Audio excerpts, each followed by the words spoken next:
Welcome, everybody, to the MythBusters After Show. Based on my hat and the props on the table, it should be pretty obvious that we are answering your questions about busters of the lost myths. Let's jump right into your questions. Jamie, the first question is, tell us about the first time you saw Raiders at the cinema. I think I saw it on the television.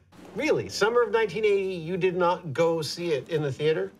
No. It is like the greatest summer of movies in our entire lives was 1980, and I can't believe you waited until it came out on VHS, which would have been like 10 years later. No? No. I saw Raiders of the Lost Ark in the cinema. I think I was in Cape Cod, and I remember coming out of it and thinking, that was pretty much the best movie I have ever seen. Absolutely, completely memorable, totally life-altering. I loved it. So what did you think when you watched it? Or did you just think, there was another movie, when's dinner? Pretty much. Okay. Next question, you're putting more build process back into the show. Is that something that you're happy with?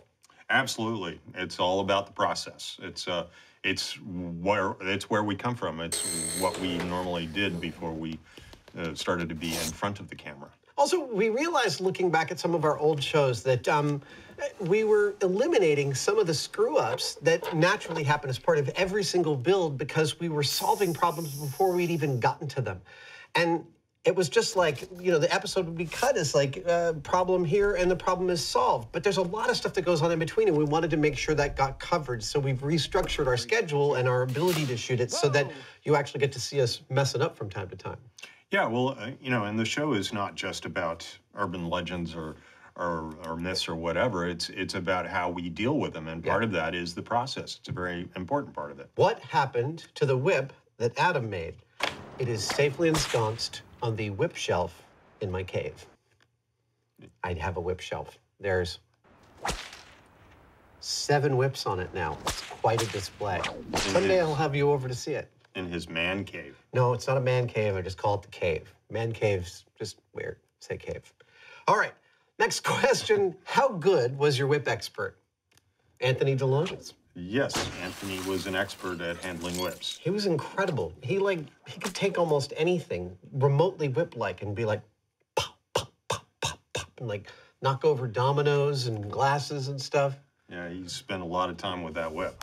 He actually also trained, he trained Harrison Ford for a couple of the Raiders films, also trained Michelle Pfeiffer for her Catwoman costume for the Batman sequel. The guy's been around a long time. He really knows his stuff. Yeah, if you want to learn about whips, he's the guy. He's the one. Next question, why is it that Adam dresses up but Jamie never does? You're the one that likes to get up all dressed up and... Maybe you're answering my part of the question. Why don't you answer your part of the question? Well, apparently I'm already in costume of some sort or other. At least it seems to be working so far. That's your answer? Yes. Apparently? That is the... You're giving a personal answer in the passive tense. Yes. You have a problem with that? Next question. Do you really think your idol was cursed? Okay, next question. There was a lot of bleeped out swearing in this episode. When you're frustrated, what is your swear word of choice? What's your swear word of choice, Jamie? I don't know. I like, but I don't say U.S. because the Australians, you know, it's more of an Anglo-Saxon kind of curse. That'll be fun. Next question. Did Jamie really have all those bits and bobs for the gun rig lying around in his shop? Yes, I did. Yeah. You were short a couple of the pneumatic valves, but that was covered in the episode. Yeah, I was frustrated because, you know, I had to only have 14 and I needed 16. It's like, give me a break. You know, I stock. If you want that stuff, a lot of times it's really helpful to just be able to, you know, pull it out of a drawer and say, that looks about right, you know, and you hold it up to some other components, and maybe you test it. You go on a catalog, it's like you got to wait a few days or whatever before you get the thing, and what if it's not right? It just... Well, for a good example of that were the little digital timers we had for our gun rig.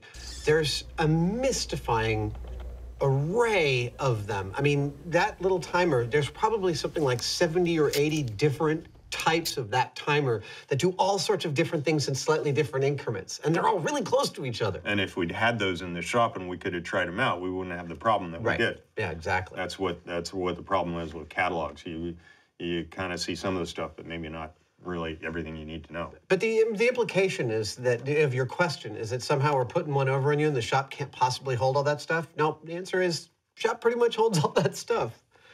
Next question, why was Harrison Ford not in this episode? I had the same question. We couldn't get him. Yeah, we called. We didn't get an answer. Harrison Ford. I mean, he's Harrison Ford. Like, remember that part. We're just the MythBusters. I hope he'll watch this episode and enjoy it. We've got some really important people on this show, though. We do. Yeah. Cameron and who else? And we had the guys from Breaking Bad. Absolutely. And we had the president on this show. Welcome to the White House. We did have the president on the show. Maybe we should ask the president to call Harrison Ford and see if he'd come on. Next question. It was interesting watching the high speed of the supersonic whip, but my question is this. Is it mandatory to have facial hair on MythBusters? That was a sneaky little redirect you did there. Is it mandatory to have facial hair on MythBusters? Remember that correlation does not imply causation. That's the phrase I was looking for. Very good. Yay, there we go. Thank you. Okay, next question. Who would win in a fight, Indiana Jones or Han Solo? I'm actually going to add a third one to that, Rick Deckard. Who would win in a fight, Indiana Jones, Han Solo, or Rick Deckard? Who's Rick Deckard? Blade Runner. Oh. Well, I'd say Han Solo was younger. Han Solo was younger than Indy. This is younger true. than Blade Runner guy. Yeah, younger than Blade Runner guy. So well, Blade Runner guy was only a couple years old because it turns out he was a replicant. So he kind of had super strength even though he didn't know it. So I'm actually going to go with Rick Deckard. Okay. Let's go with Rick Deckard on that. All right, last question. What do you think of Kingdom of the Crystal Skull? Be honest. That was my favorite. I have no idea what that is. Is that a movie? Thanks for coming on the MythBusters After Show. We loved making this episode. It was so much crazy fun. We hope you had as much fun watching it as we did making it. We will see you guys next week with a brand new episode of MythBusters. Yeah. Bye.